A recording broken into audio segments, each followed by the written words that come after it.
দেখিছে যে আমার রাইজৰ দলৰ এগেইনষ্টত ষড়যন্ত্ৰ ৰচিছিল ইউডিএফ আৰু বিজেপি মিলি এই ষড়যন্ত্ৰ আজি জয় হৈ আছে, আজি গণতন্ত্ৰৰ জয় হৈ আছে।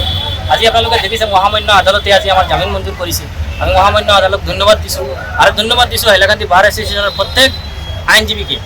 বিনা পৰিশ্ৰমে বিনা টকাৰ বিনিময়ত সকলো আইনজীৱী একত্ৰিত হৈ আমাৰ হৈ আজি জেলৰ পৰা আজি ওলাই আহিছোঁ। আমি হাইলাকান্দি বাৰ এছ'চিয়েশ্যনৰ প্ৰতিজন আইনজীৱীক ধন্যবাদ, আন্তৰিক ধন্যবাদ দিছোঁ আৰু মহামান্য আদালতক ধন্যবাদ দিছোঁ যে ইউডিএফ আৰু বিজেপি মিলি আমাৰ ৰাইজৰ দলৰ এগেইনষ্টত, আমাৰ এগেইনষ্টত যি ষড়যন্ত্ৰ ৰচিছিল, আজি এই ষড়যন্ত্ৰ আজি মহামান্য আদালতে আমাৰ জয় হৈছে, আজি গণতন্ত্ৰৰ জয় হৈছে।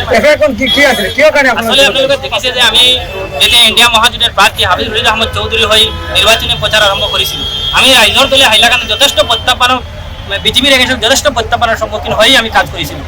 আমি প্ৰতিখন সভাত হাজাৰ হাজাৰ মানুষের সমাগম হয়েছিল। আমি প্রতিটি গাঁও সভা, ওয়ার্ড সভা সকলোতে গৈ আমি এটা হাবিব রশিদ আহমদ চৌধুরী একটা জল আরম্ভ করেছিলো গাঁৱে গাঁৱে। এটার এগেইনষ্টত ইউডিএফ আৰু বিজেপি মিলি আমি এইলোকে ভাবিছে যে আমাক গ্ৰেপ্তাৰ কৰিলে হয়তো হাবিব রশিদ আহমদ চৌধুরী ইয়াত হাৰি যাব, কিন্তু তেখেতে বুজি নাপাইছে যে ৰাইজৰ দলৰ অখিল গগৈৰ সৈনিক হাজাৰ হাজাৰ সৈনিক ইয়াত হাইলাকান্দিত আছে। মোক গ্ৰেপ্তাৰ কৰাৰ পিছত আৰু বেছিকে ভোট হাবিব রশিদ আহমদ চৌধুরী হাইলাকান্দিত পাইছে। আপোনালোকে দেখিছে যে হাবিব রশিদ আহমদ জয়ী হ'ব, ইয়াত এমপি হ'ব হাবিব রশিদ আহমদ চৌধুরী। আর এই ষড়যন্ত্রের মূল নায়কজন ছিল এই সোনাইর বিধায়ক করিমউদ্দিন।